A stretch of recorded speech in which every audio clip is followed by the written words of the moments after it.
So in any optimization model, we have some input, we have some output. We want to optimize or maximize, minimize the output. We want to make decision about it. Some of the inputs are already we know, but some of them are up to our decision. But we have some limitations. We have some constraints. Within those constraints, we want to find optimal values.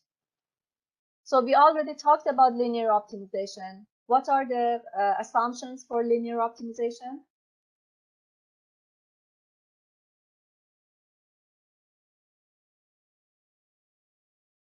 Assumptions? Wouldn't one of the assumptions be that you can have partial values, that you could have half a thing? You can have real numbers, so your variables can be real numbers, so you can have any kind of decimal, so that is one thing. Perfect, Sam. What else?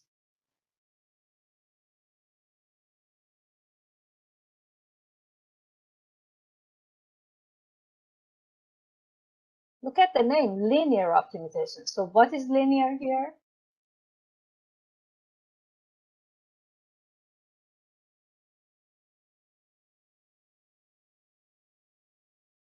What is linear in linear optimization? The constraints. The relationship between our variables are linear. So basically, the model that we are optimizing at the end, that model is linear.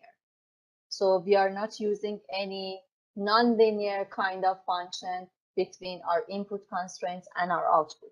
So all of them have linear relationship.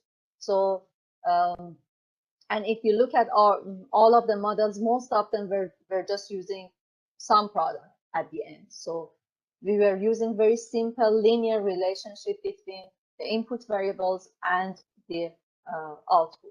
So the model, the actual model is linear.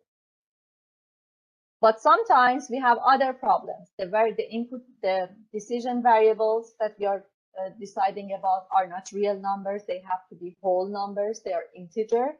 And sometimes the relationship between these variables are not linear. So we have nonlinear relationship.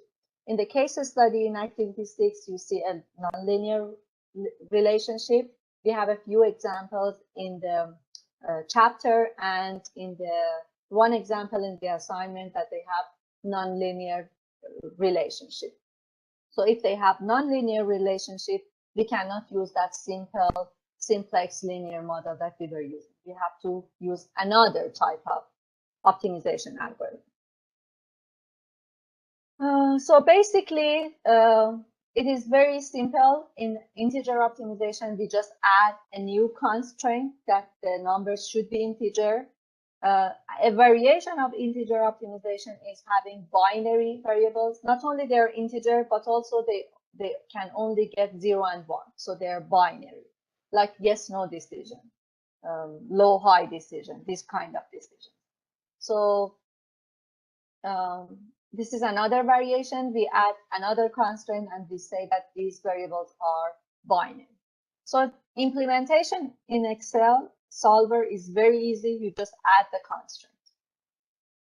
And remember, we had this company, we were talking about the product mix and how many of 2 types of ski models they should produce. And we had some real number in the result, which was not reasonable. We assumed that it is okay. But now that we know how to work with integer optimization, we can easily go back to that example and just add a constraint that these variables should be integer, and we see a new result. Obviously, the result will change. So you just add the constraint, so I will not spend time on that. So in nonlinear optimization, as I mentioned, the relationship between constraint and variables, input variables, and the model, the output, is not linear. So actually, our model is not a linear model that we are trying to optimize, like this one. So the sales the amount of sales depends on the price, but the price itself, the revenue also depend on the price. So if we look at the revenue formula based on the price, we see that it is a nonlinear relationship. So we have price, squared price here, so they have a nonlinear relationship. So if we want to optimize this one, we need to use a proper algorithm. The algorithm that we use in this class is generalized nonlinear model, GRG. And there is another type of algorithm. There are some example explanation at the end of the chapter, optional for you, evolutionary model. But the model that we are going to use in the class and examples is GRG nonlinear model. Oops. If remember at the beginning of the optimization, we mentioned that in our model, we cannot use non-smooth models like if, absolute, max, mean, these kind of relationship, because they do not create a continuous linear relationship.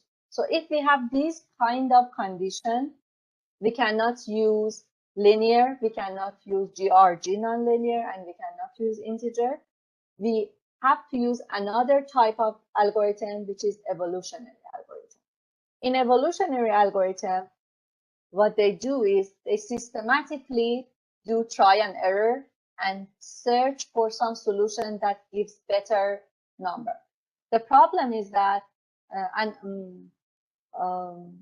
neural network type of algorithm, genetic algorithm, they have the same type of logic. But depending on where you start, at the starting point, you end up with some different result. So that's why you have to repeat the process several times so that the result converge and you come up with some numbers that have very few variations. So it is something more advanced, and we are not going to use it. One other point is that if you have integer variables and the relationship is nonlinear, again, you cannot use the previous methods. You have to go with evolutionary algorithms. So in a nonlinear model that we are using, we assume that we have real numbers. We do not think about whether they are integer, binary, or not. If they are integer and nonlinear, we have to go with evolutionary algorithms. So keep that in mind as well.